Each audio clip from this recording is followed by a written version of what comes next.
Bismillahirrahmanirrahim. Assalamu alaikum жылкы көрмандары, урматтуу биздин катталуучулар, туугандар. Бүгүн 6 май Бишкектен Степной деген айылдан ушул жерден бир жакшы тай сатууга чыгып жатат. Маалыматын сиздерге жеткирейли. Мына туугандар, көрүңүздөр, өзү тай арык экен. Кандай тай болгонун биз бирге чогуу угайлы.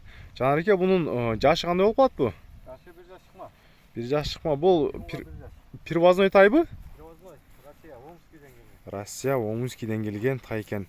Азыр бул арык го дейм, эт, а? Бир ай болуп калыптыр келгенине. Мына негизи өзү көк түстө экен. Бунун сөөк сактуу болуп, узун экен, суагай жаныбар. Бою канча чыгып калат эми? Бою 1.48. Бою 1.48ге чыгат экен туугандар. Көрүңүздөр. Ошуна кармап туруңузбу, мен путу колун, бир омуролорун көрсөтүп коеюн. Ошуна карап турыңыз. Мен жакыныраак барайын дагы. Путу колдорун көрсөтүп коеюн. Мына. Путу колдор таза экен, а? Таза. Урулган жерлер жок, шишик, бериш деген нерсе жок. Сиз түз бул жака жетилебесизби? Ошондо бизге толук көрүнөт. Мына, түз жетилегенде бул жактан алыстан жакшы көрүнөт. Көрүңүздөр, артынан дагы, алдынан дагы баштары чоң, узун, суагай ушундай тай издегендер болсо, пародасы кандай болот ушунда бизге?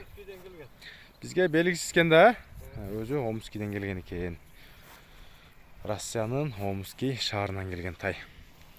Суагай, бою 1.48 экен. Бу жаныбардын баасын канчага коесуз? Баасы 2700. Долларга эле айтат экенсе, $2700. 250 миң. Ал жактан негизи жөн акчага келбесе керек, а? Ооба. Мына алыс жолдон негизи жөн акчага келбейт. Өзүңүздөр деле туура түшүнөсүздөр. Жазга 1 жаш чыкма. Мына тайды байкаңыздар, комментарий ачык сиздер үчүн. Видеого класс басып коюңуздар.